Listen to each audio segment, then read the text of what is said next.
Daniel Hawkins reporting there. Well, let's get the views now of Ron Paul. He's the chairman and founder of the Ron Paul Institute. Good evening to you, Ron. A lot was talked about in that question and answer session, but let's just start with the headline grabber, if you like, the comments made about Comey and Snowden. Do you think it was a fair comparison that was made today by President Putin? Well, I guess whether it's fair or not is probably going to be subjective, but it's very interesting and entertaining. I sort of think it gives a hint into a little bit of Putin's character and personality. It sounds like he might have a good sense of humor. Geopolitically thinking, I don't think we're on the verge of that happening, but I think it's interesting that the subject was brought up and Putin had a pretty good answer, and he was pointing things out in a consistent fashion. Sometimes, that's what people are afraid to do if you become consistent and say, well, if one person gets protection, why shouldn't the next one? And he points out that Comey, was overstepping his bound. But, the significance of it is that consistency is good, and I think it's a little bit more insight into Putin that he may well have a sense of humor. Yeah, OK. On more serious matters, if you like, he also stressed the relationship between Russia and the US is very important, and he said the continued bickering is not helping the situation at all. What are the chances, do you think, for the two countries in the near term improving relations? Well, it's really weird to figure it out because in one sense I sort of agree with the fact that if the people had the decisions, the Russian people and the American people, and they knew what was going on, they're not going to opt for conflict. I mean, they just don't want it. But then again, the people in charge who really have an influence seems to be able to influence the foreign policy. They're fighting tooth and nails, Republicans and Democrats, and threatening and all, and yet just yesterday they had this vote to put more sanctions on Iran and on Russia, which is contrary to all that we believe here at our institute because it makes no sense.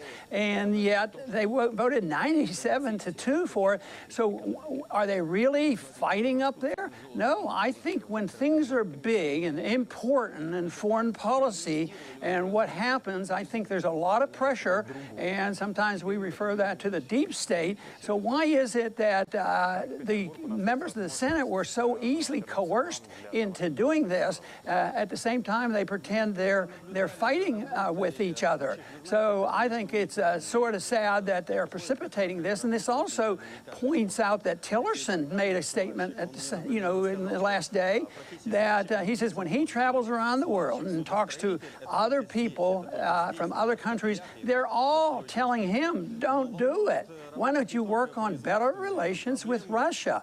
And, if we worked hard under very, very tense moments in the 1960s when it was a Soviet system, and I was called to duty, I was drafted. If we could talk to each other then, under those strained conditions, why in the world can't we do more conversation now? And that's what Tillerson is saying, but it sort of contradicts, and I think right now our president's sort of being torn between the two because there's a tremendous amount of pressure, on that for 97 senators to do this. But the pressure, I believe, comes so often from the military-industrial complex. Usually war profiteering is a major reason why some of these things happen. Do you think he'll feel the pressure from Germany and Austria too? Because they are two countries that openly spoke out against these sanctions. So not only does Trump have pressure at home, there's also pressure in certain parts of the world saying, don't do this. Do you think he'll have to listen to Germany and Austria? Well, I think Trump wants to and may lean that way. I still believe that he's a lot more sympathetic to being more friendly with Russia, but the pressure is so great by others. The sentiment is built up, but that's a sentiment by the neocons, the John McCains of the world, and then the lobbyists. They all put pressure on him. But so no, I think it's good that Austria and Germany would speak out. And I think that's what Tillerson is hearing. He's hearing those people. He talks to them, and he's getting that same message wherever he goes, because there's just no sense in looking for the confrontation and making false charges and these events and saying, oh boy, we have to rein in Russia, look at what they're doing. But to me, from our viewpoint, in our institute, we're for non-intervention, keep staying out of the internal affairs of other nations. And so we have a job on our hands.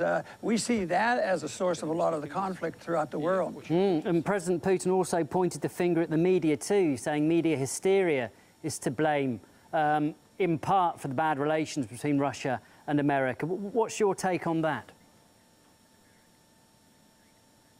Well, I think the media always gets in the middle of this, because I think they have an axe to grind, and it's always the blame game. But legally speaking, and under international law, Russia's on the right side of this, and you know, we're involved there. We weren't invited into Syria, you know, by the Syrian government, so we don't have a lot of grounds to stand on, and yet we're contradicting ourselves, because we're doing things that actually help ISIS, and if we think ISIS is going to do harm to Assad.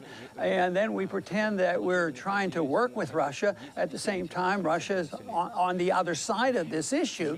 But I still maintain the position that for our sake, for the sake of the United States, it would be best for us not to be in Syria. And I think if the average American knew and understood more about it, they wouldn't be in favor of this. You know, a couple of years ago when they were trying to get authority to expand the war and start bombing in Syria, you know, there was no political support, and yet now we end up using that policy just because they go ahead anyway. They didn't wait for the authority to come from our Congress. So many times that's the biggest frustration of the pressure put on some of our leaders, and they're willing to bend the rules and go and do things that they shouldn't be doing without proper permission. And just on Syria, Ron, I mean, we were just running the story today that America now is sending more rocket launchers into Syria too.